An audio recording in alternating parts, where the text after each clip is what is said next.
Hello, everyone. Welcome to BodyBags. I'll be your reviewer for today. I'm Lonnie from Tats. And yeah, I'm sure if you've been following this week, we've all been reviewing movies from the year 1987. And yeah, so the one I decided to go with is The Stepfather. And I'm actually kind of shocked. I don't think anybody's ever done this one before. I think this is brand new. So I'm kind of surprised. If this one's never been done before, I'm kind of surprised about that. But yeah, a really good film, and I highly recommend it. Ended up grossing, spawning a trilogy. The second movie, Stepfather 2, yeah, Make Room for Daddy, not a bad film, directed by the late great Jeff Burr, may he rest in peace. And then the Stepfather 3, which not definitely weak in the franchise, but I didn't mind it all that much. It had elements to it that I liked. Then of course you got that god awful remake, which I don't recommend at all. Especially like, sorry, but just like maybe once upon a time, but now it's like I try not to, um, I try not to endorse anything with Amber Heard in it. So I don't know. Maybe Jason could do a positive spin on it, but still, just the fact that Amber Heard is in it is never going to win me over. But anyway, we're not talking about the remake. We're talking about the original. Um, Really, really good movie directed by Joseph Ruben, who would direct the, um, she would direct the, or she, he would direct the Julia Roberts film, Sleeping with the Enemy, written by author and screenwriter Donald E. Westlake. Let's see, starring, Terry O'Quinn in a brilliant performance. Uh, oh, what was the actress's name who played Shelley Hack? Shelley Hack. She played Susan in the movie, and I love. She was really good in this movie. She was fantastic as the the mother and everything else. But one, I love the episode that she did of Tales from the Crypt. It was her, Chelsea Field, Corey Feldman, and like yeah, if you ever get a chance, like the one where they're Corey Feldman, Chelsea Field, and the other guy, I forget who it was, but they're torturing her because they believe her husband was like a super spy or whatever. So if you ever get a chance, check that one out. And she's really good in that one. But yeah, and then Jill Schoelen, who we all know Jill Schoelen, from this movie and Popcorn and what else? Phantom of the Opera with Robert England, Cutting Class, and everything else. So we all know Jill Schoelen. She's amazing, and she's fantastic in this movie. The story, you have Terry O'Quinn who plays a serial killer, and the movie is loosely based on John List, who was a man who he was, very devout, religious person, and he married his wife, and they had a family, and his mother lived with them as well, and he was very strict and very rigid with the way he raised his children, the way he kept his family, and things like this, and at one point he loses his job, and so he doesn't tell his family, and instead of just going out, I don't get that, instead of just going out looking for another job, he just kept pretending like he was going out to work every day and all this stuff, but he would just like go and sit somewhere, and then he would come home and just made it out like he was at work, and then finally he getting to the point he couldn't hide the truth from his family anymore. So he murdered his entire family and left them there, and basically just kind of changed his appearance a little bit, but disappeared. And then years later, he was the very first. He was the very first criminal ever to be captured on America's Most Wanted, and they got him, and so yeah, and then that got America's Most Wanted off and running, and they ended up catching so many criminals over the years that show's been on. So, but the movie is loosely based on him and influenced by him and his deeds and everything. So you have Terry O'Quinn's character at the beginning of the movie.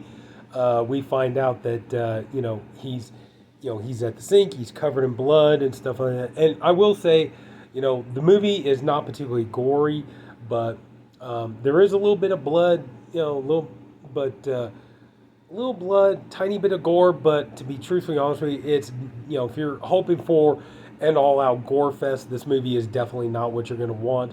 But what the movie lacks in gore, it makes up for in excuse me, what the movie lacks in gore, it makes up for in storytelling, um, character character building, suspense, just great performances, great acting by everybody involved. No weak links in the no weak links in the performances or in the acting department here. Everybody does a great job. Good suspense. Everything. So the movie may not be the goriest, but still, you do get a great story out of it. You do get a fun, entertaining, scary thriller out of it. So anyway, so he's at the sink and he's washing and takes a shower. At the beginning you see he's kind of like wearing glasses. He's got a beard, all this kind of stuff, and he shaves his beard. Puts in contact lenses, stuff like this, and then you come to find out that he murdered the family that he was with, and he basically just leaves. Kind of similar to how John List murdered his family and then just left the bodies there, and just disappeared. So he leaves, and then I believe it's about a year later, we're introduced to Susan Main and her daughter Stephanie, and it turns out that during this time, she had met Terry O'Quinn's character, who is now, named Jerry Blake, and the two of them had met and got married, and now he's living with them, and he's trying to be a stepfather to Stephanie, but Stephanie isn't really having it. The two of them are not getting along. They butt heads a lot of the time. Stephanie is getting in trouble in school, and she wants to leave. She wants to leave home and go to like a private school and stuff like this. She just doesn't want to be there. And you understand she's going through some stuff. Her father died. She missed her father. And just dealing with this new guy in her mom's life and stuff. It's just not really working out too well for her.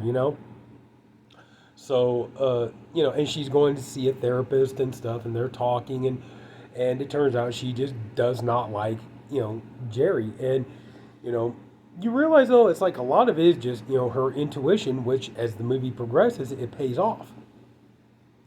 And you realize like yeah she's just a smart girl, and so meanwhile while Jerry is trying to make this a family, and the thing about Jerry is he's got it in his head, like this is a guy who definitely grew up on like old sitcoms. He grew up on Leave It to Beaver, Father Knows Best, Little House on the Prairie, stuff like that, where everybody was innocent, and everybody the kids basically, were always innocent and pure. Everybody was innocent and pure, stuff like this. No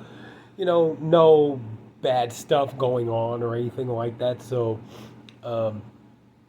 and that's what he's trying to do. He's trying to preserve this whole, this whole like idealized, all American family and stuff like this. I mean, there's even parts in the movie. There's even a part in the movie where him and Susan are having sex, and she's enjoying it, but he's not.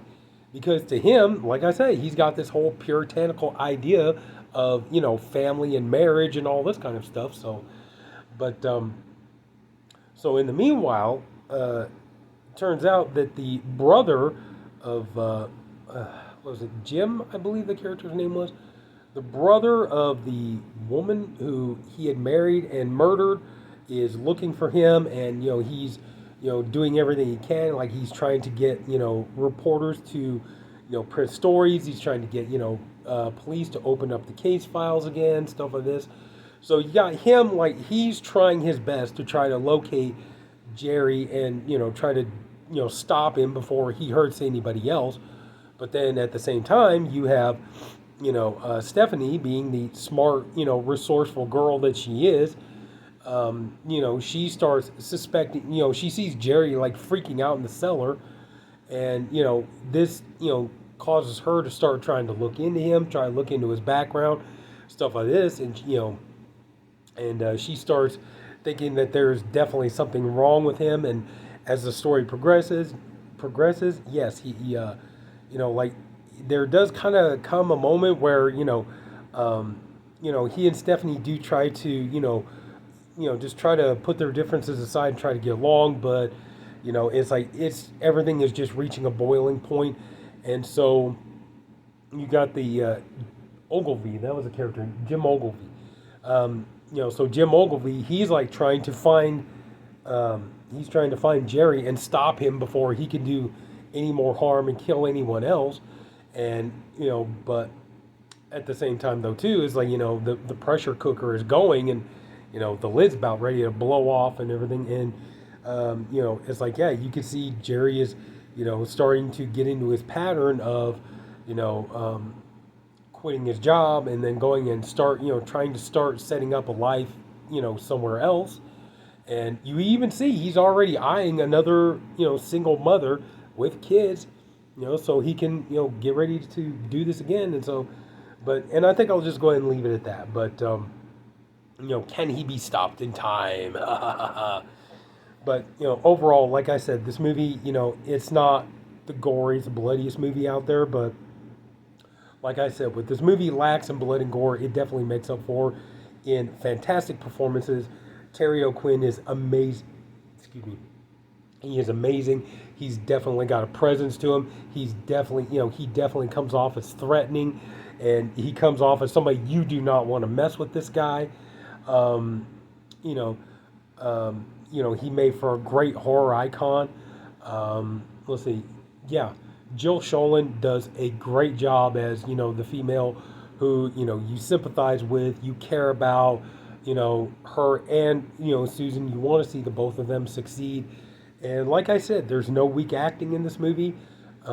Really good storytelling, good suspense building, everything else. And so I would definitely say, yeah, if you haven't seen The Stepfather, which I'm pretty sure you probably already have, but if you haven't seen it, really give it a shot. But like I say, stay away from that god awful remake.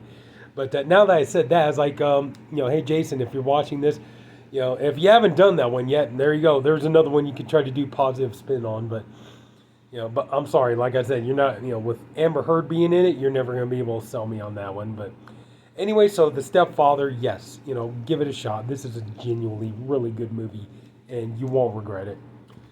So that's it. So if anybody took the time to watch this, I thank you for doing it. I appreciate you for doing it. I honestly hope you enjoyed the video. If you did, could you please leave it a like? And if you haven't already, please go ahead and subscribe to the BodyBags channel. We have a different reviewer, one for every day of the week. I'm the Saturday reviewer. And yeah, this is a wonderful group of guys to be working with.